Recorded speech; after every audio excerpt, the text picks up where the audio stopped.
We love you. I'm going to talk about the case of Amanda Blackburn, the murder. Her husband, Pastor Davey.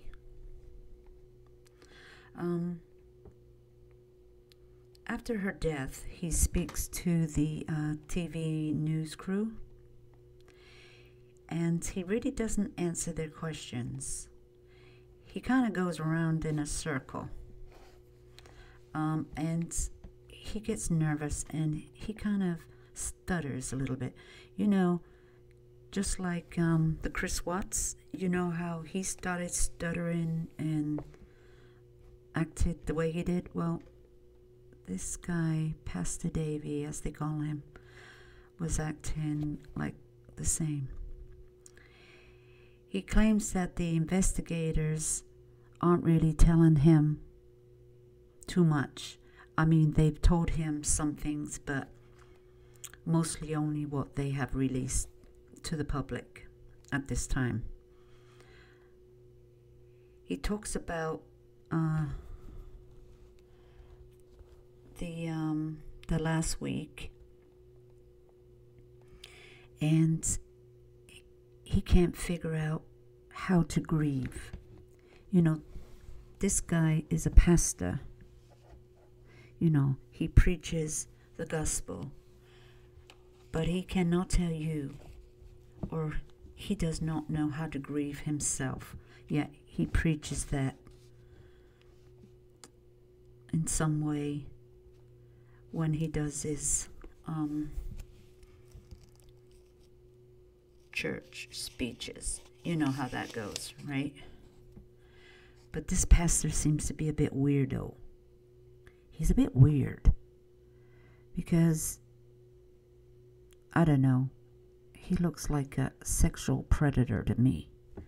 Just the way he speaks, and he does some seminars on in speeches. I don't know if he's preaching this sermon to some audience or it's private or something, because he has done a video, and he just talks about belittling women, and men are in charge of their women, and they are meant to serve you, and any given time, if you want sex, they're supposed to drop what they're doing and give it to him. This is the kind of guy he is. This is the kind of stuff he preaches. If you ask me, he is a controlling freak. But as he goes on to the interview, he also says he's always saying we. Every statement he makes, he says we. I don't know who the we are. And he's supposed to be talking about himself. You know, how he is feeling. But he's always saying we. And he's trying to say something, but he's like trying to think what to say. But when he does his service, and he was talking about this sex on this video and everything, he was talking real fast, never stuttered, and never had to pause to whatever he had said. But he comes and has to talk to a reporter. Well, he didn't have to. He chose to. And he chose to because he wanted to get himself out there and known as a pastor. So he thought he would get more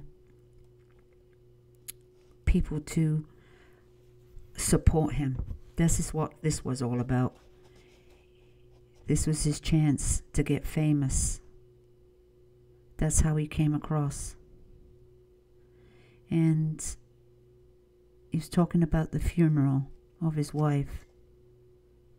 His pregnant wife at that. She was 12 weeks pregnant when she was brutally murdered and raped. They had the funeral, and he says it was just wonderful. It was a wonderful celebration of her life. We were grateful for all the support. And the nation of over 65 countries joined in. So he's talking about that. The wonderful thing about Amanda was she didn't want to be on display. She wanted Jesus to put on display. That's his words. He's talking about his wife just at the funeral. You know, she's been brutally murdered. But yet, he's not grieving about that. He's not grieving. He's more worried about his career, his name to be out there. And he's smiling. And you know who else he reminds me of? Scott Peterson. You know, in Lacey, when he killed his wife in California. You know that grin he had on his face, and he had those few little sniffles. And he mentioned dimples. Didn't Scott Peterson mention dimples? You know, in their wife's face, you know, that cute little smile with dimples. Yeah. Well, he reminds me of him as well. Actually, when I was watching him on one of his interviews, and which he's been on a few, and the videos that he's made, he just makes me feel bleh. He's like God's gift to women. Do you know, kind of guy? He's not ugly. He goes to the gym also. He goes and works out. Yeah. And one of these videos that I was watching with him in it, his wife sat next to him. And she looked shallow of a woman. She had been submissive to him, and you could tell. He broke her. He broke her. That's what he did. And it looks like she had to sit there and just look at his face. And he did all the talking. He did all the talking. And she was not allowed to say nothing. She had to sit there and speak when she was spoken to, kind of thing. That's how he came across. It was just a bit awful to watch, actually. You could see that she was defeated and was brainwashed by this man. You could see as time went by in their marriage that her smile was wiped off her face. It surely was brainwashed. And this Pastor Davey, like I said, wants the whole world to know who he is. In one of the interviews that he had done, he was asked, you know, he was obviously asked questions, but he was asked a question: what do you want to tell people who may know something about this? You know, they're talking about the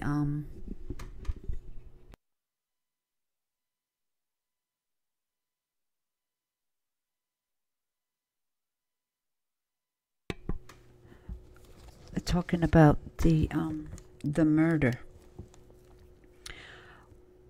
What do you want to tell these people that brutally killed your wife? She was shot and she was raped.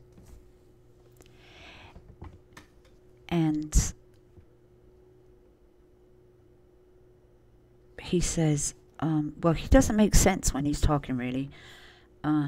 He was all over the place. He's like, well, and then he comes out and says a totally different thing. He didn't even speak about the people that broke into his home and killed his wife, but didn't touch their other baby in the other room. They didn't even, they wanted her only. It was like, this was a setup. Because apparently, Davey had gone to the gym. This is another pastor that reminds me of. Remember that Chris, I can't remember his name right now. Chris that killed his wife, he was the pastor of that big church organization. And he got sent to prison for life for killing his wife and 2 children, 2 boys. He strangled them all. Yeah, him. That's in prison in Waupun, Wisconsin. This guy is like him. Reminds me of him also. He's got the same traits, and it's kind of like the same thing. He said he was in the gym, and when he got home, his wife was dead. Yeah. He left about 4:30, 5 in the morning, went to the gym, and 8:30 he come home, his wife was dead. But when he was trying to answer the question that he was asked, well, we would be grateful. We would beg them to give any information. This is what he says. We would be grateful. We would beg them to give any information. So this is what you're going to tell these people that killed your wife. This is what you're going to tell them. You don't tell them anything like, you killed my wife, my pregnant wife, the loving mother to my son, mother-to-be, my wife. You wouldn't tell them something like that. No, this man never talks about his wife as a wife.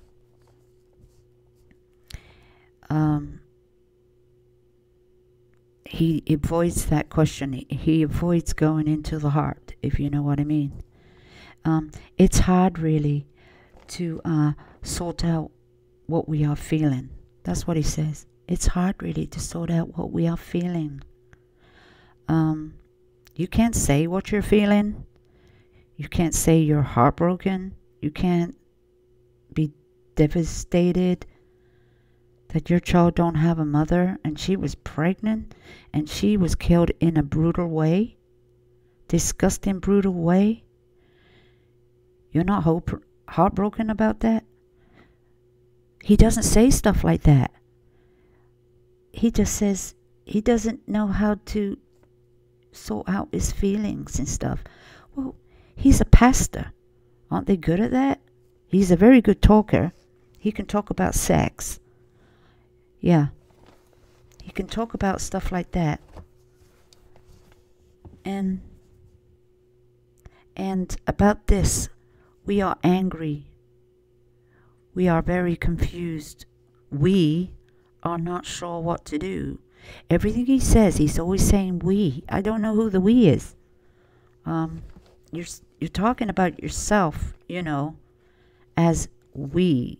And he never says we, who the we is. Like, we as a family, you know, we as my parents and her parents and my son, you know, nieces and nephews and cousins. He doesn't say anything like that. It's just we. He goes on to say what Amanda wrote in her journal 2 days before she was killed. Yeah, he goes on to say what she writes in the journal. Now, he really has to point out this. Yeah, he has to point this out. All the time, the Pastor Davey was saying, you know, like I said, was we this, we that. He preaches. You will serve your man. You will have sex with your husband whether you want to or not. He says, I can twist things and say and turn it sexual. So whenever he's talking, he had stated in one of his videos that whatever he says, he can twist it and turn it into a sexual comment. He says, because he's very good at that. Yeah, he's very good at that. And women are here to serve. And if I want, I'm going to get it. And I don't care what you're doing at the time. If I say, it's time, it's time. This guy's crazy. Twisted mind. Yeah. And he says that women should submit to their husband, should be submissive. So he preaches all that. I don't know where he learned this from. It must have been as a child or something. Or he's just found the right woman that he can control. He goes on. His wife, you know, when I told you she was sitting there on the TV, he was doing some kind of TV program at the time when his wife was sitting there. And she just sat there, sitting there just looking at him. She didn't know what to do. She didn't say nothing. He was doing all the talking. Now, in one of his videos that he made, his personal videos, he was doing a seminar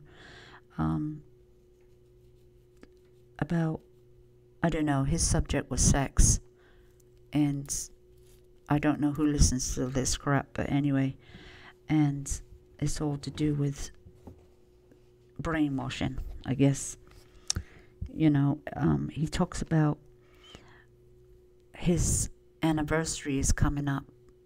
And it's 7 years. It's the 7-year mark. And that is the average, is how long a marriage will last. Yeah, he says that I'm coming up to that mark. And that's usually when marriages end. You know, when they say 7 years of good luck and 7 years of bad. Well, and he goes, well, we are there now. We are at that 7-year mark. And, you know, he sounds so full of himself. And he talks a lot of crap. Who'd want to listen to a preacher man talking about making their women serve them and serve them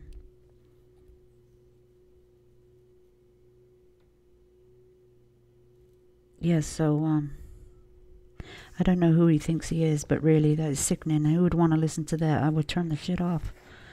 He talks about he goes to the gym. He wants to look good, you know, be trim. I don't know who he's going to the gym for. But anyway, I bet his wife wasn't allowed to go to the gym. You know, after these so many years of being married. She probably had a lockdown. But anyway, he says he goes to the gym and works out. And he says when he goes to the gym, he tries to work out. But he says, you know, he has to look at the floor. You know, this man can't control his sexual urges, can he? Because he said he has to try to look at the floor. Because he says there's beautiful women trying to work out. And I'm thinking, I can give you a workout. That's what he's thinking. I can give you a workout. Wow. You know, those are the thoughts that's in his head. So you know this guy's having an affair, don't you? you know this man is having an affair. And maybe that's his motive for murder. Normally is.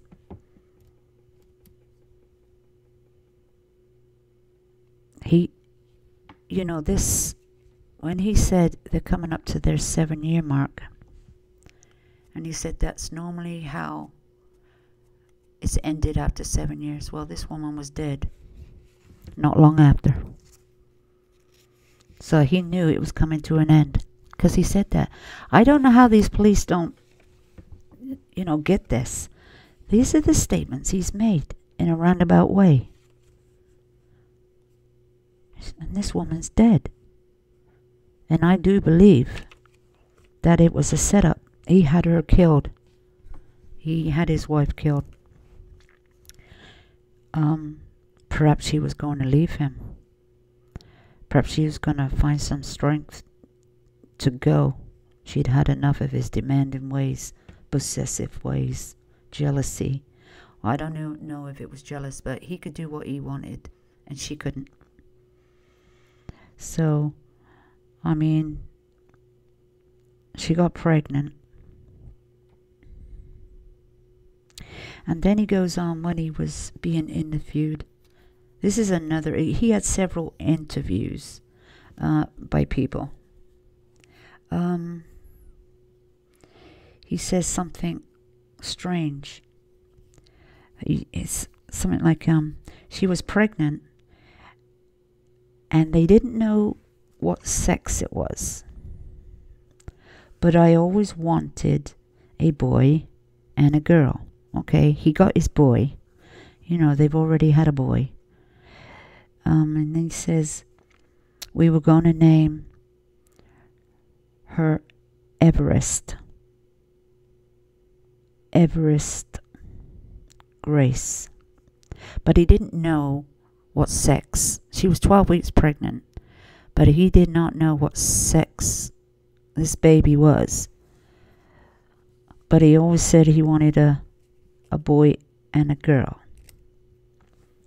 And then he says, we have not decided on the middle name, but I went on and decided to name her that, to keep a little piece of Amanda. To keep a little piece of Amanda. She was 12 weeks pregnant. She didn't know she's having a little girl. So you named her Everest, and then when she was dead, you named the baby Everest Grace. Well, that's strange, isn't it? Why would you do that?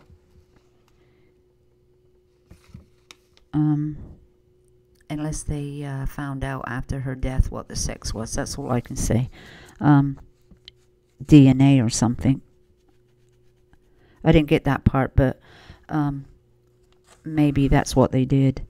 They wanted to find out the sex of the baby, and so that's how they found out, because otherwise I don't know how you would know what to name the baby. And he was going, ooh, ooh, grinning like Scott Peterson, when he was on TV trying to squeeze out that tear. I hope she had dimples too. Dimples. What the hell? You was hoping that the baby would have had dimples like her mother.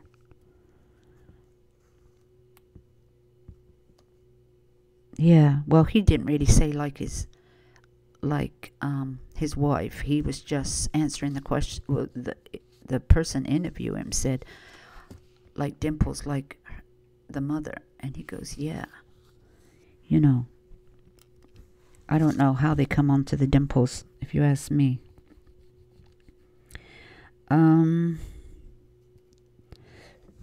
So this goes on, and it goes on, and he's talking, and all the time that he really is having these talks with the media, he has not one bit of grief for his wife. You can tell. you wouldn't even know she existed, really. He goes on and he's talking, he's smiling, and he's happy, but he talks about things, but he's not talking about his wife and how sorry she's dead and I love her so much. He's not talking like that.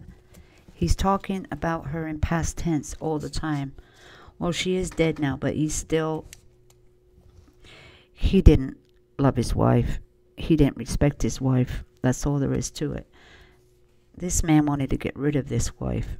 I think she got a little bit too boring for him. He got too big for his ego. He never shed a tear all the time. He was being talked to. He doesn't talk about her in a loving way. And when he's talking, he takes big gulps. Big gulps. Just like Scott Peterson did. Take big gulps. Yeah, because he has to think what he's got to say next. And he also says something like, even the unbelievable can be forgiven. Yeah, even the unbelievable can be forgiven. Because he was asked a question and I thought, what the hell's he on about? He's talking about himself, isn't he? Because he's a preacher man. You would think that it would be unbelievable for him to kill his wife.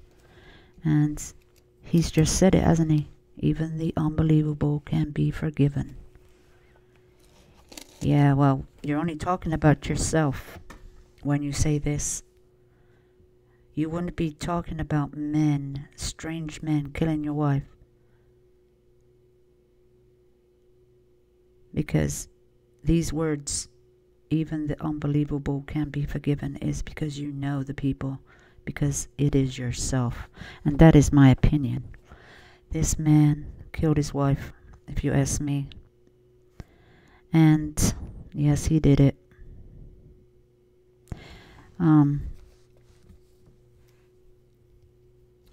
This man went on to marry somebody else, and not even a year later. Yeah, he was really grieving for his dead wife. He was really grieving. But he's gone on with his life and got married again. It didn't take him long. No, because they wanted to do a GoFundMe. A GoFundMe to put up for the arrest of anybody involved in this murder. And he put up, or somebody did, $1,000. Yeah, $1,000. That's all she was worth. $1,000. And then he shut some people down because he said he wants this, he wants to be in charge of this, like, GoFund, money that was going to be used for the arrest, a reward money type of thing. He wants to be in charge of it. Oh yeah, he wants to be in charge of it, all right. Because he wants control of that money. Because you know what? He said he wants it in the church. So the money comes in and he gets to spend it. Because you know why? Because he knows that he will never have to pay out this reward money. Because he's the one that's done it. So they will never find the people that did it.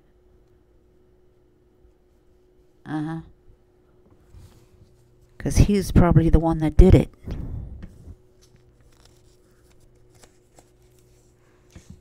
Yep. And this man's a piece of work. And this woman, this poor woman that was really Amanda Blackburn. You know, Pastor Davey, that's his name. If you want, you can go and look her up and listen to the interviews and his life and about her death. And you take a look at this man. Blech. He's sickening. So anyway, that was a little bit on her case. May she rest in peace. Thank you, guys.